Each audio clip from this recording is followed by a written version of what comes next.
Sinaloa, en México. Actualmente estoy adscrito a la Unidad de Investigaciones en Biotecnología Biomédica de la Universidad Autónoma de Occidente, en Culiacán. Eh, pues soy químico de licenciatura con mis posgrados, maestría y doctorado en biomedicina molecular.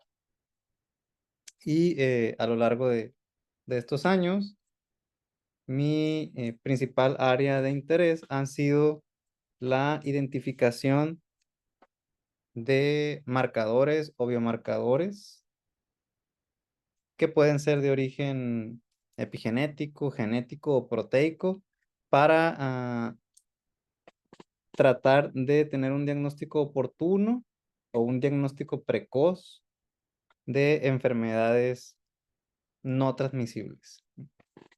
Entonces vamos a hablar un poquito sobre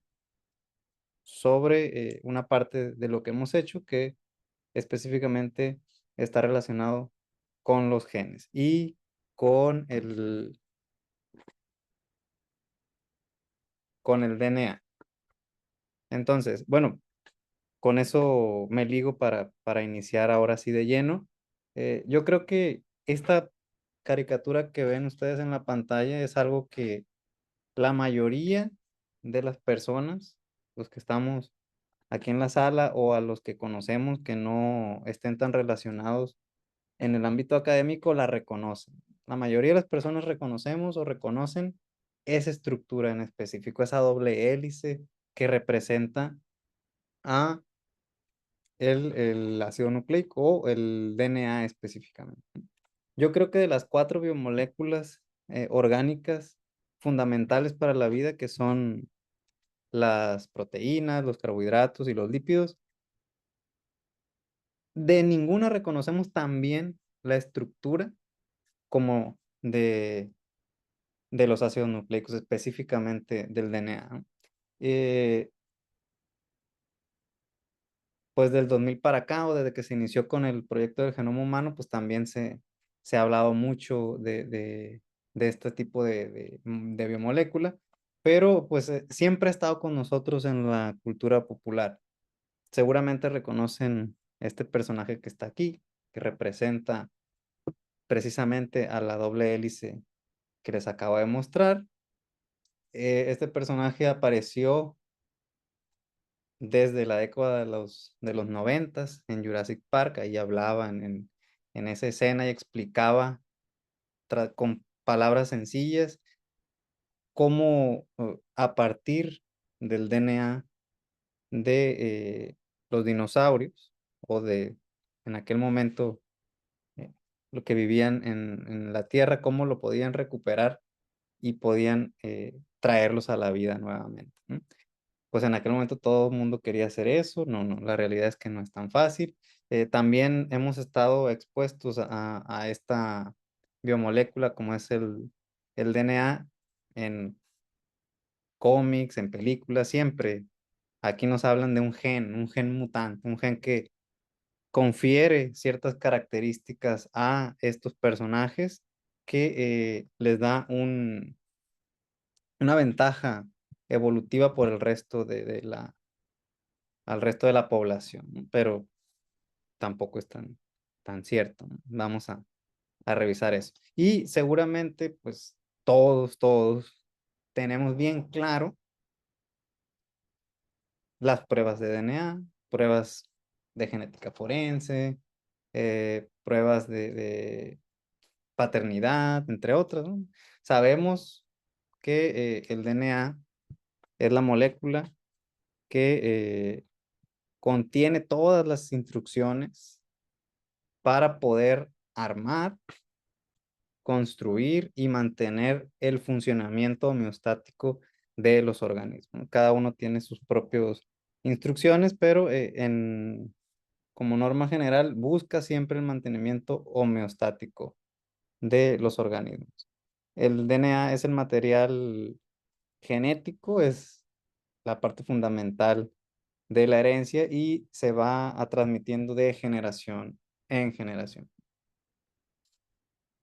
Esas características generacionales hacen que podamos distinguir diversas poblaciones porque cada una de estas, codificado en sus genes, se mantienen sus características físicas y fisiológicas que las hacen diferentes al resto de la población. Eso también, o gracias al DNA, nos ha permitido rastrear todos los orígenes o nuestros orígenes y cómo hemos ido separándonos evolutivamente de otras especies hasta llegar hasta nosotros, ¿no? Estamos en un contexto de genética humana, pero esto aplicado para muchas otras especies y se ha generado mucho conocimiento gracias a esta biomolécula. Y lo que nos compete un poquito más en esta charla es que esta molécula, el DNA, es un punto crucial, muy importante para realizar el diagnóstico y tratar de prevenir algunas enfermedades genéticas. Bueno, entonces, les decía, todos reconocemos esa doble hélice, pero a partir de ella,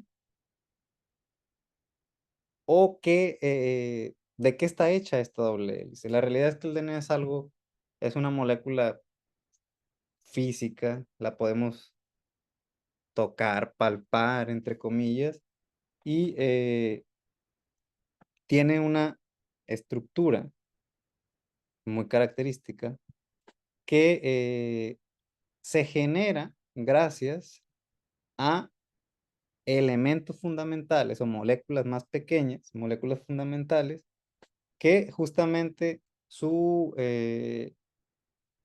distribución y orientación espacial hacen que vaya enrollándose de esa forma en la que la conocemos y que se genere esta famosa doble hebra. Si hacemos un zoom para llegar hasta estos componentes, pues sabemos que en una célula eucariota que componen a los organismos superiores, los humanos en este caso, el DNA se encuentra compactado dentro de la estructura fundamental que es la célula, dentro del núcleo específicamente.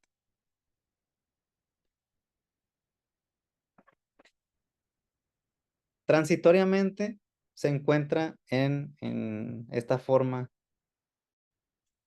de cromosoma, esa es la mayor compactación que puede tener una molécula de DNA.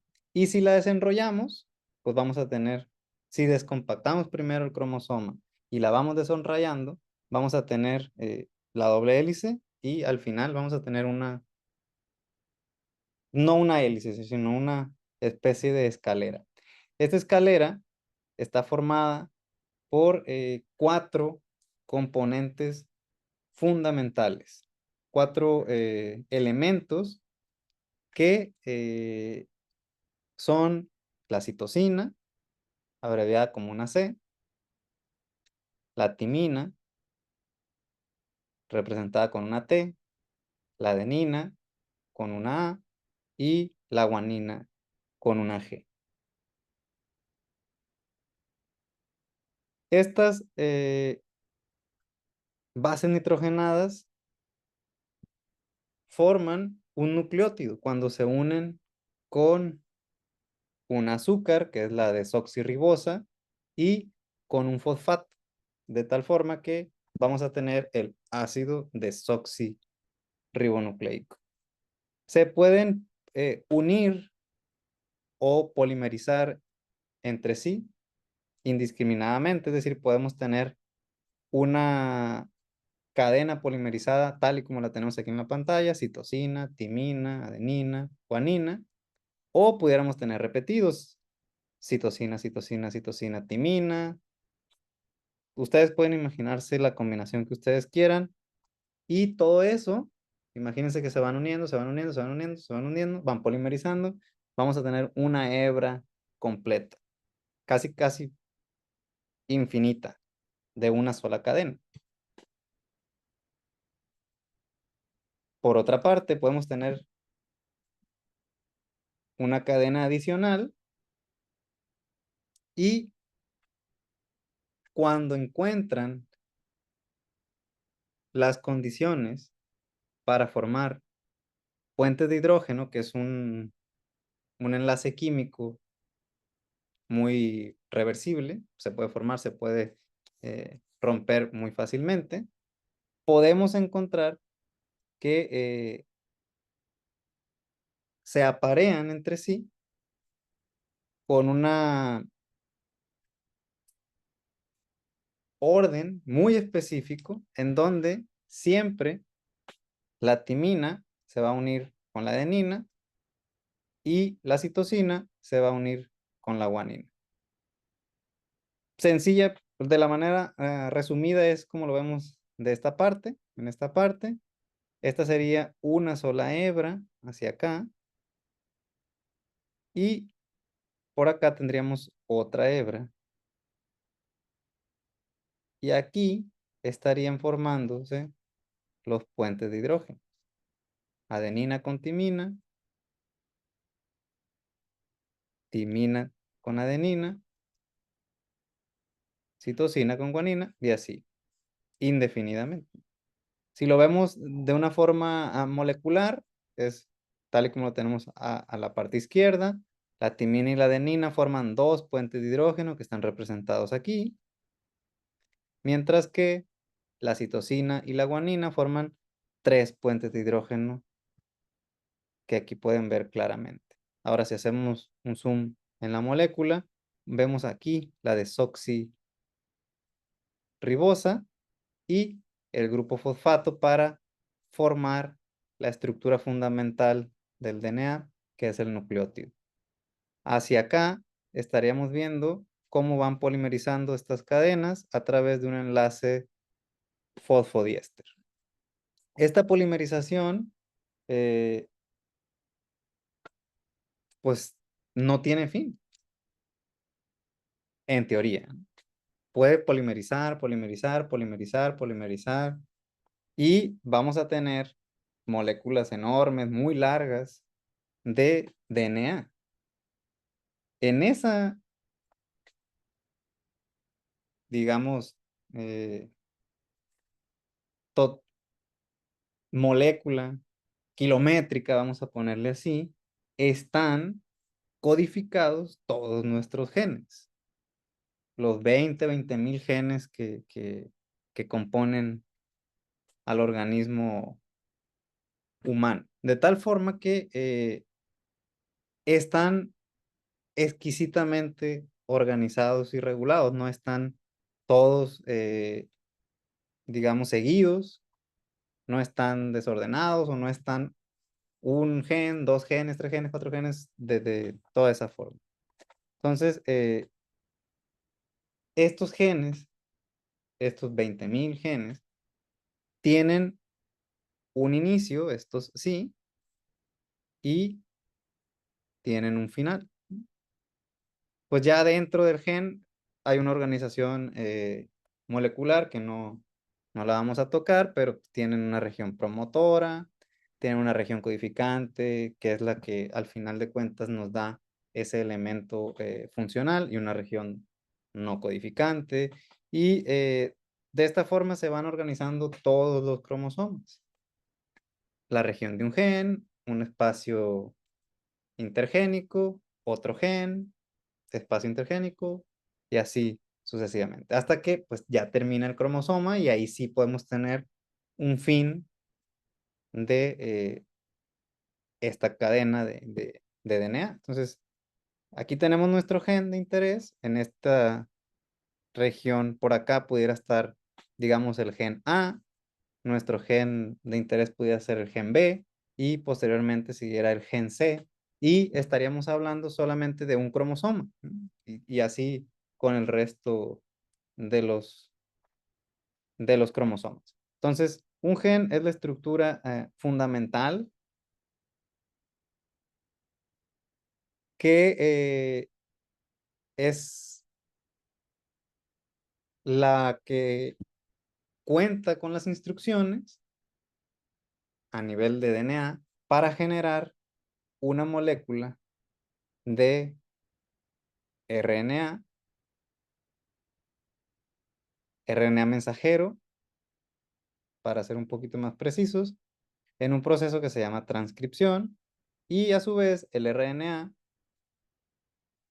se traduce a una proteína que es el final de la información, el flujo de la información genética, la cual es la que lleva a cabo una función biológica. También puede ser que dentro de un gen se encuentren las instrucciones solamente para transcribirse en moléculas funcionales de RNA.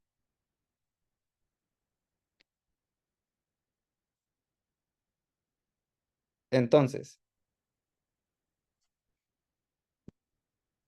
pues molecularmente, la mayoría de los genes son relativamente iguales. Están en la misma posición, tienen la misma longitud, tienen la misma organización en todas los individuos, en todas las personas.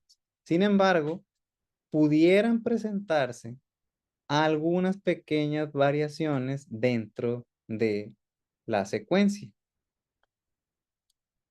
A veces son variaciones pequeñas, a veces son variaciones un poquito más grandes, y justamente esas variaciones son las que nos hacen individuos completamente distintos a cada uno, únicos con el resto de la población.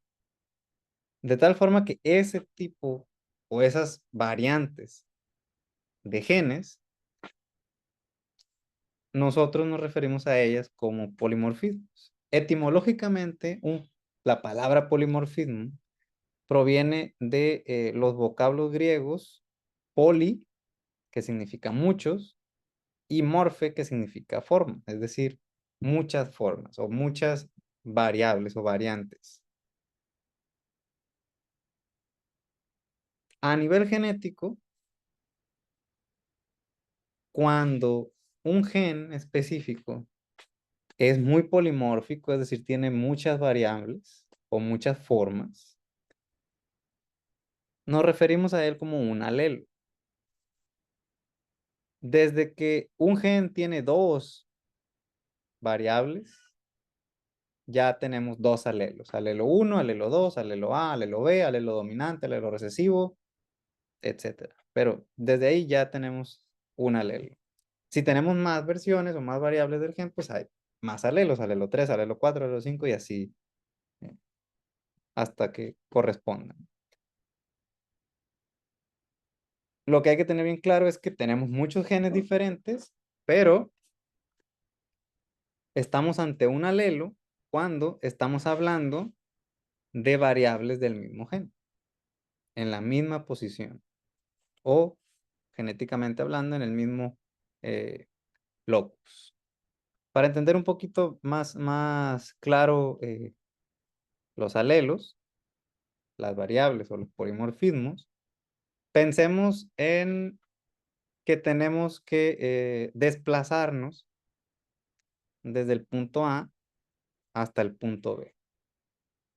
Si esto lo convertimos a nivel genético, piensen que el punto A es un sustrato y el punto B ya es el producto de una reacción química. Es decir, vamos a ir de A a B y necesitamos algo que nos lleve entre estos dos puntos. Es decir, necesitamos una proteína que convierta A en B o que desplace A hasta el punto B. Para eso, nuestro primer variable o nuestro primer alelo pudiera ser algo que nos ayude a desplazarnos desde A a B, como es el caso de un caballo. Esa sería nuestra alternativa para ir de A a B. Genéticamente, pues una proteína, la caballina, podemos decir, nos lleva o nos convierte a B. Ahora, este mismo gen, el gen del desplazamiento de A a B, se presenta de dos formas. En este caso, pues es un auto. Los dos nos sirven para lo mismo, tienen la misma función dentro de la célula, ir de A a B, solamente que pues hay variaciones. En el auto es más rápido, es más cómodo, pero el caballo funciona y funciona bien para esta acción.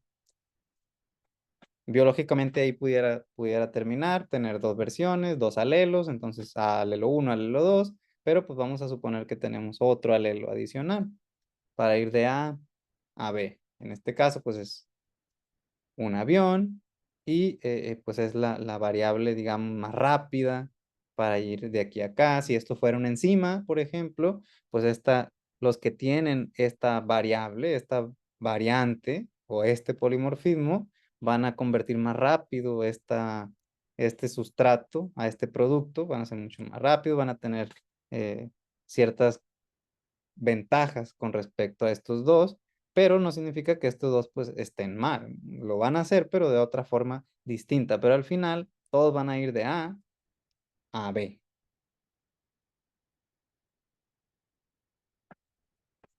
Esta en esencia, es el polimorfismo, ¿no? Esas variables. Si nos regresamos a la estructura molecular, vamos a tener que abrimos esa doble hélice, llegamos hasta las estructuras fundamentales que son los nucleótidos y vemos esta secuencia de 10 nucleótidos, donde tenemos AAT, citosina, guanina, timina, adenina y citosina. Imagínense que esta es nuestra primer versión del gen, nuestra primer alelo. Pero también es posible que tengamos esta otra versión, donde los primeros 5 nucleótidos que vemos aquí son los mismos y hay un cambio, una sustitución entre una timina y una citosina y después sigue lo mismo. Desde este pequeño cambio de un solo nucleótido ya tenemos un polimorfismo. Ya tenemos entonces dos alelos o dos variables para el mismo gen. Y así pudiera ser muchos otros alelos o quedarse ahí. Este es un polimorfismo de un solo nucleótido, lo que conocemos como un SNP.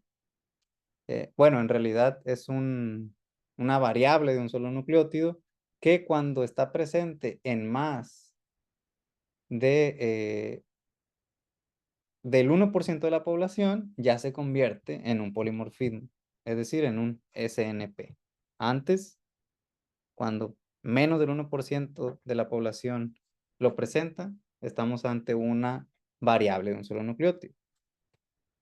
Vamos a tener polimorfismos donde la variación es en tándem, es decir, en partes de la secuencia, o incluso tenemos polimorfismos donde hay grandes regiones del gen que pueden estar cambiadas. Puede estar cambiada un intrón completo o un exón completo o viceversa.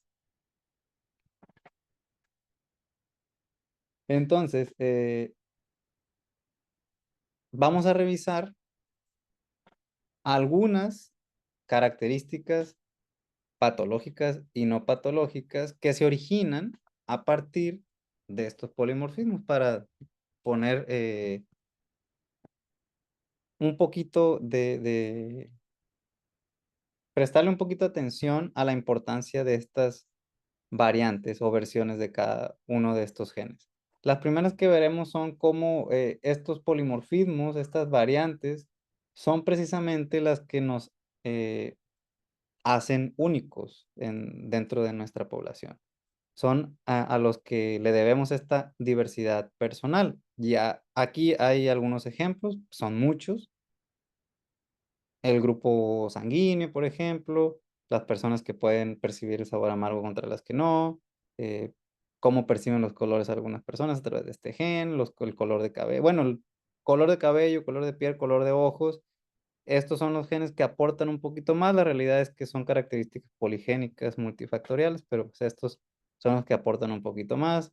El desempeño deportivo, la tolerancia a la lactosa, todos estos genes son altamente polimórficos y el fenotipo que vemos, pues, por ejemplo, eh, en el desempeño deportivo, algunas fibras musculares te permiten correr un maratón más fácil, estar preparado metabólicamente y muscularmente para correr un maratón o para carreras cortas de velocidad.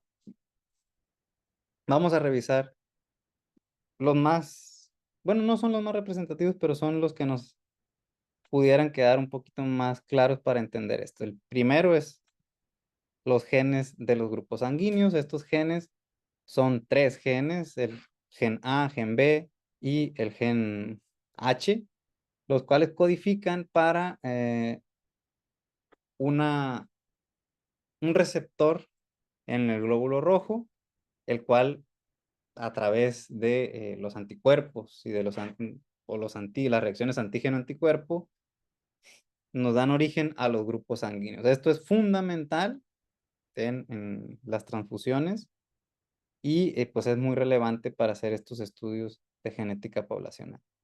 Este tipo de genes tienen una expresión codominante, es decir, pueden expresarse dos al mismo tiempo, como es el caso del grupo AB, en el cual tanto el alelo A como el alelo B se expresan en el eritrocito. Vamos a tener otros grupos sanguíneos, como lo son el alelo A, que tiene un azúcar específico en el receptor del eritrocito. Lo mismo para el grupo B, que tiene un azúcar diferente. El grupo AB, como vimos, son los dos al mismo tiempo.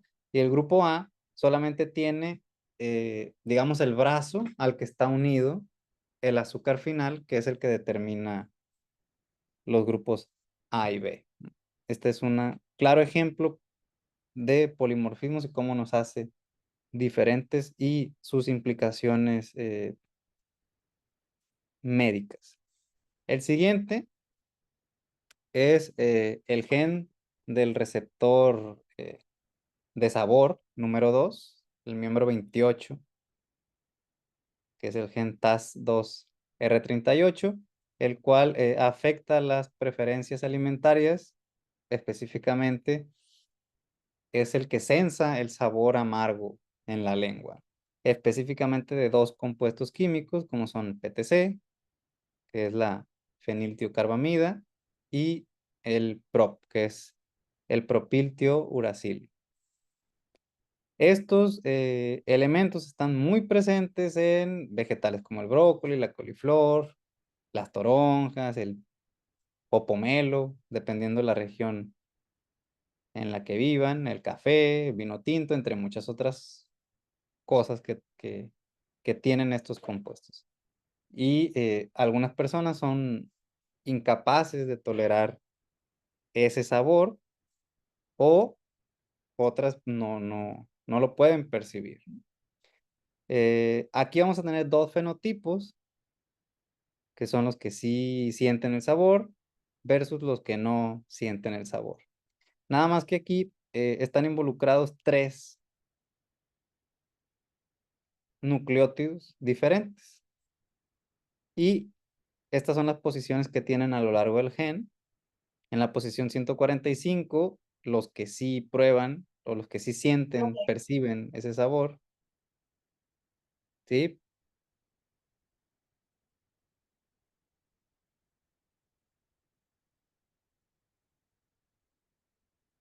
¿Habla alguien por ahí? No, no, todo bien. Muy bien.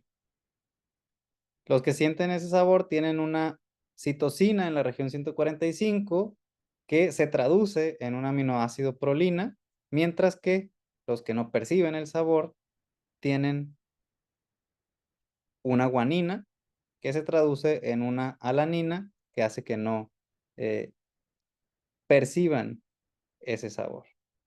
En la posición 785 tenemos una citosina versus una timina, y en la posición 886 una guanina versus una eh, adenina, que cambian los aminoácidos y hacen que percibas o no percibas el sabor. Entonces, a lo mejor aquí dentro de la audiencia hay alguien que eh, sienta mucho el sabor o no percibe el sabor, ¿no? Puede ser que tenga este polimorfismo.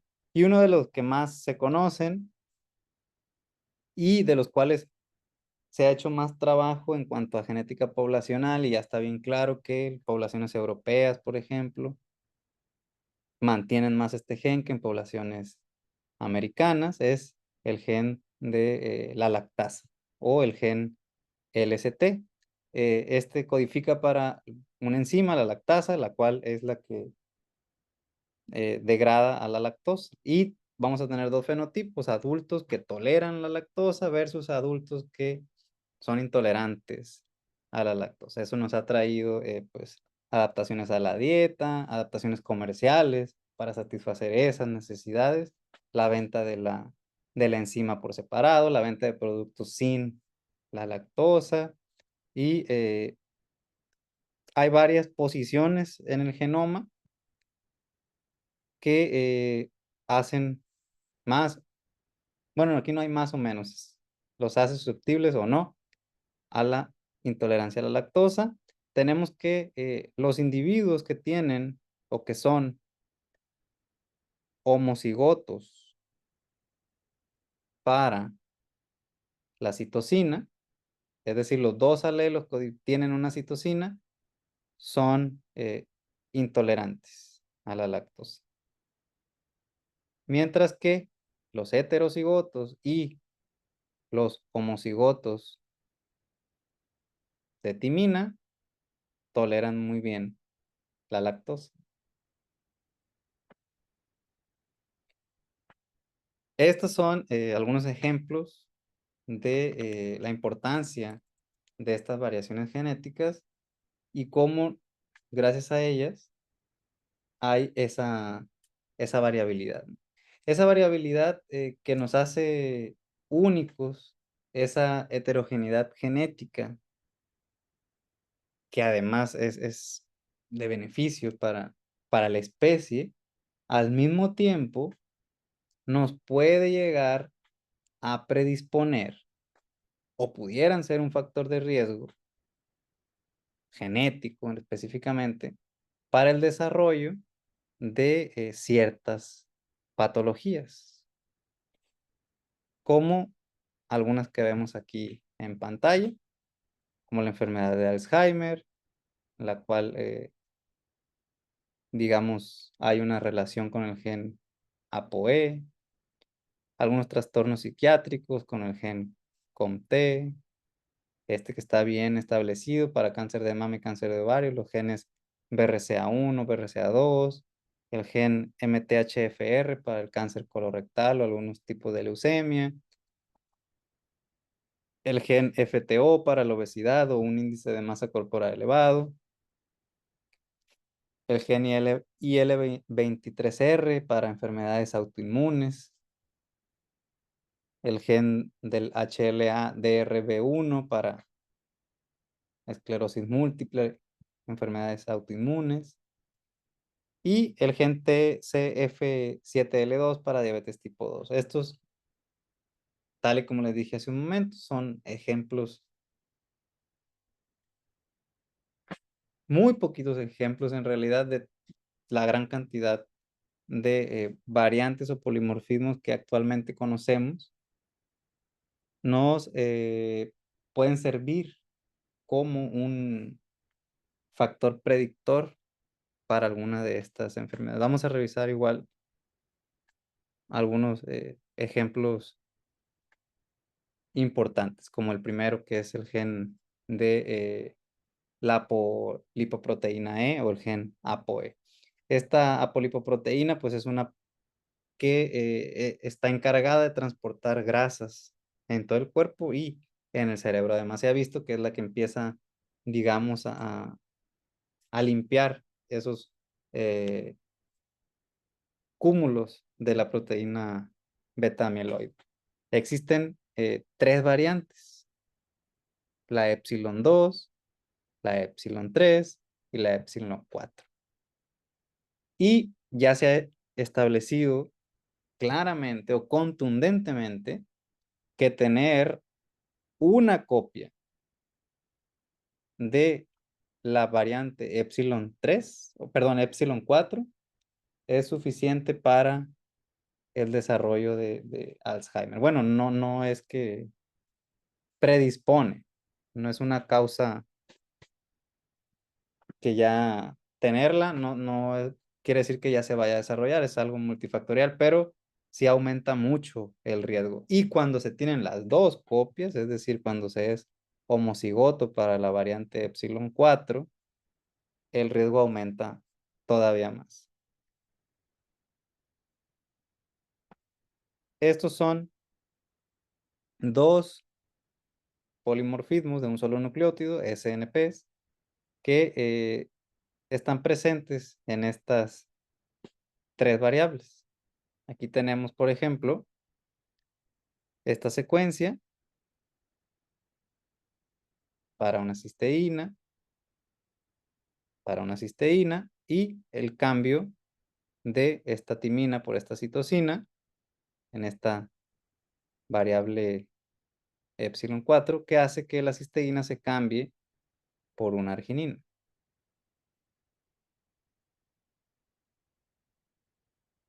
En este polimorfismo es la variable que cambia es la epsilon 2, donde tenemos una timina que sustituye a una citosina y se cambia por una cisteína. Cuando se hacen estudios poblacionales, se ha logrado establecer que las personas o los individuos que presentan el alelo epsilon 2 son personas que están protegidas, digamos, entre comillas, protegidas contra la enfermedad de Alzheimer. Mientras que los que presentan la epsilon 4 son los que tienen un mayor riesgo de desarrollarlas.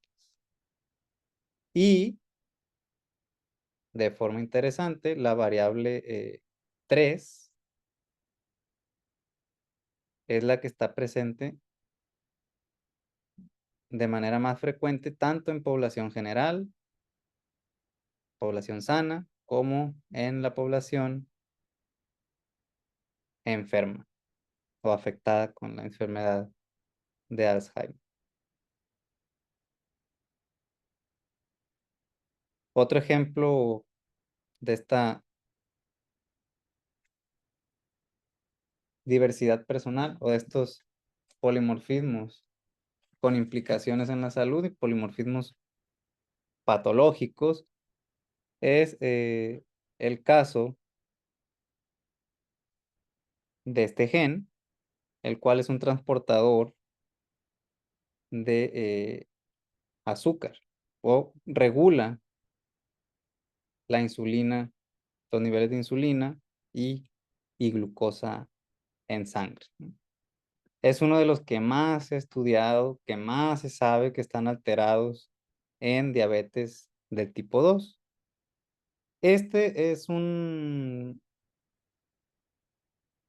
variante que tiene varios tipos de polimorfismo, como decíamos hace un momento. Tiene marcados aquí en rojo los polimorfismos de un solo nucleótido, como los que hemos visto en el ejemplo, en el que una sola base es suficiente para cambiar toda la función de la proteína, o también tiene polimorfismos de regiones más grandes, que están marcados aquí en verde, donde todo un exón del gen está presente o no, presente o ausente en la proteína. Eso hace que pues la proteína cambie completamente su función y transporta menos insulina, transporta menos glucosa, se acumulan los niveles de glucosa en sangre y pues ya trae todas las implicaciones que, que ya conocemos.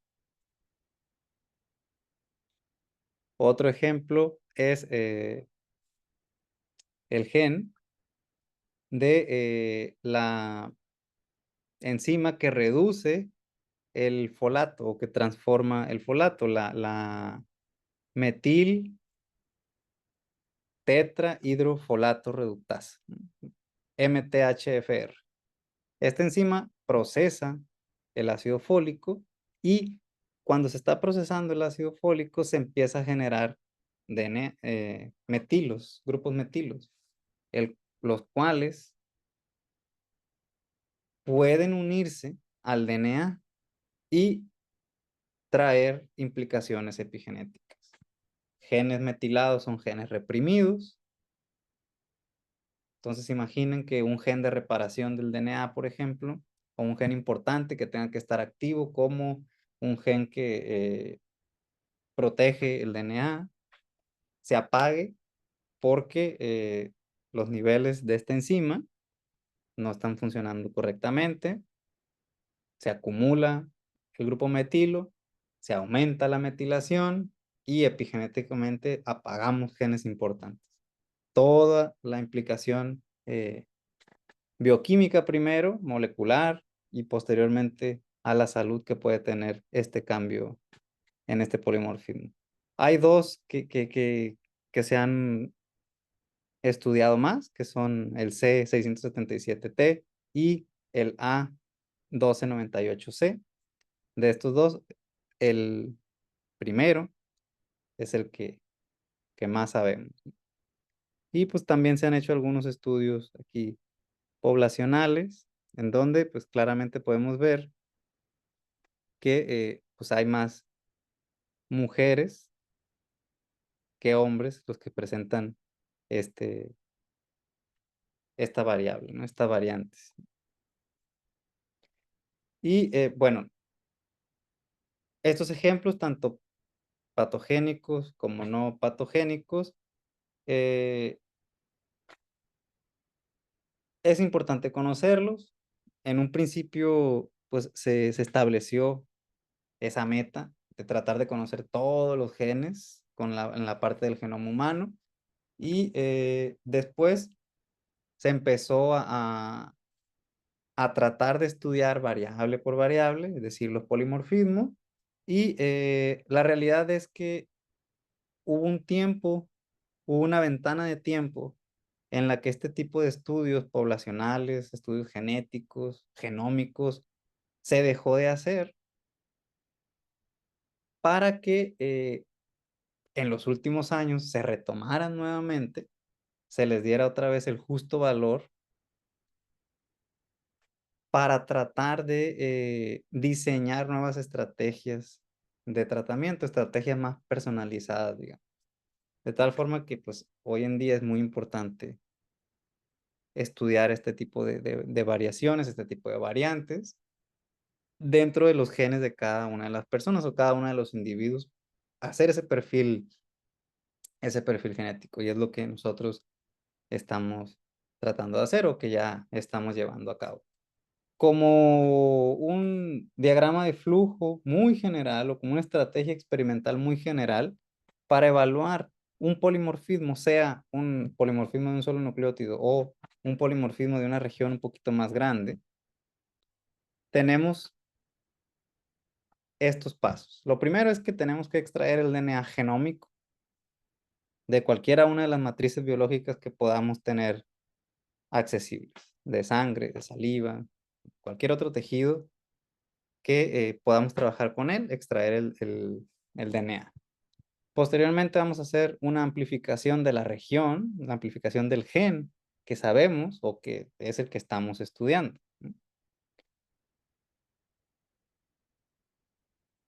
Enseguida, cuando lo logramos amplificar, tenemos que hacer esa tipificación o específicamente esta genotipificación para poder establecer claramente cuál es la variable que presenta el individuo en cuestión. Y para eso hay varios métodos. En países desarrollados, por ejemplo, esa parte se hace a través de PCR en tiempo real, secuenciación masiva, microarreglos, técnicas en chip para que sean más rápidas y más eficientes. Pero la realidad de las cosas es que la genotipificación es una herramienta muy valiosa, muy poderosa, que está al alcance de la mayoría de los laboratorios en el mundo a través de técnicas como las enzimas de restricción, que sería una PCR-RFLP, una PCR de discriminación alélica, una ASPCR, o una PCR convencional y subarrendando o contratando alguna empresa que haga secuenciación, que ya cada día son más accesibles. Ya que tenemos toda esa información, tocará hacer el análisis bioinformático, buscar esas correlaciones, buscar esas asociaciones genéticas con la presencia o ausencia de un fenotípico específico o la presencia o ausencia de una costumbre en específico. Este es el esquema: extraer, extracción de DNA, amplificar, genotipificar y analizar. Con eso, entre más población se estudie, los resultados son más robustos y son mucho más significativos. Dentro de este procedimiento o con base en este procedimiento, nosotros acá en el laboratorio estamos llevando a cabo 3 proyectos relacionados con eso. Son pertinentes porque la realidad es que no tenemos una educación genética, no tenemos bases de datos genéticas latinas, por ejemplo, o mexicanas, que se sepa con certeza qué variable o qué variante, qué polimorfismo es el que está circulando en nuestras poblaciones y pues es relevante hacerlo. Tenemos estos 3 relacionados. El primero con cáncer de mama sería, estamos analizando la frecuencia de 2 polimorfismos en un gen relacionado con la apoptosis, que es el gen BRCA5, y su relación con el cáncer de mama en mujeres de nuestra región. Lo que hemos estado viendo como resultados preliminares aquí es que estos polimorfismos no nos van a servir, como pensábamos, como un marcador de diagnóstico. Nosotros apostamos en un principio que las mujeres, posiblemente las mujeres que presentaran estos polimorfismos o uno de estos dos, sería más, tuviera una mayor predisposición al desarrollo de cáncer de mama. Nuestros resultados preliminares no nos están indicando eso, sin embargo, nos están demostrando que estos polimorfismos parecen ser más como un elemento pronóstico. Esto quiere decir que las personas con cáncer que tienen estos polimorfismos serán más susceptibles a tener un cáncer de peor pronóstico. Funcionará menos la quimioterapia en ellas versus aquellas que no tienen este polimorfismo. Entonces, hay esa información, otra vez, que lleva a un tratamiento más individualizado. El siguiente es, de lo que estamos haciendo, es un polimorfismo en un gen de reparación que es PARP1 y cómo los niveles de esta proteína encargada de la reparación del DNA con las variantes genéticas que tenemos, cambia con una exposición a un xenobiótico, como con el caso de los plaguicidas. Apenas estamos con esta evaluación y también tenemos un proyecto relacionado con la hipertensión arterial. Aquí son más genes y cómo estos polimorfismos, junto con hábitos alimenticios, hábitos nutricionales de estas personas, pueden impactar en el desarrollo o no de la hipertensión arterial. Los tres, insisto, y todos los que vimos anteriormente llevan a cambiar este paradigma. Actualmente tenemos para toda la población un solo tratamiento, el mismo para todos. Si alguien con hipertensión va a consulta, los esquemas de tratamiento son prácticamente los mismos o los mismos. Eso genera efectos adversos graves, a veces no sirven. Entonces queremos cambiar ese paradigma y queremos, con base en estos perfiles genéticos, con base en estas correlaciones genéticas, poder establecer una medicina personalizada. Estrategias médicas basadas en esas características genéticas, en el ambiente en el que se desarrolla esa persona con marcadores epigenéticos y establecer esos diagnósticos oportunos y tratamientos individuales para cada una de las personas.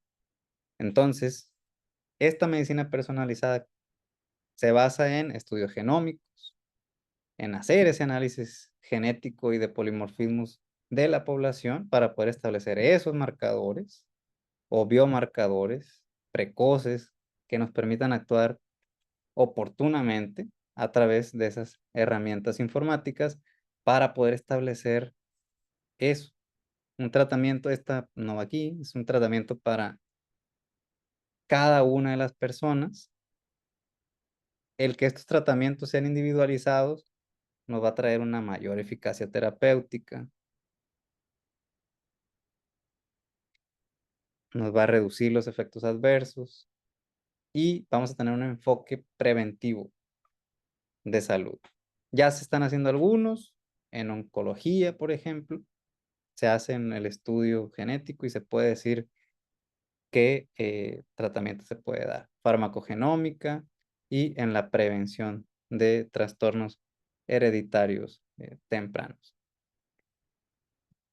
Entonces, esto pues igual, como les decía hace un momento, del genoma humano, pues al principio parece ser que no tiene ningún cuestionamiento, no tiene ningún pero la realidad es que sí. Entonces, si se lograra establecer estos esquemas de tratamientos y lográramos en nuestros países ingresar a esta era de la medicina personalizada, hay varias cosas que tenemos que considerar, ¿no? Primero, que vamos a estar ante una información que es sensible, permanente y que puede ser utilizada para otros fines, ¿no? A veces las personas quieren saber o no quieren saber sobre su carga genética. Ya con esto pudieran venir otras implicaciones psicológicas, de que te digan, ¿sabes qué tienes? Pensemos otra vez en la apolipoproteína 3, la variante epsilon 4.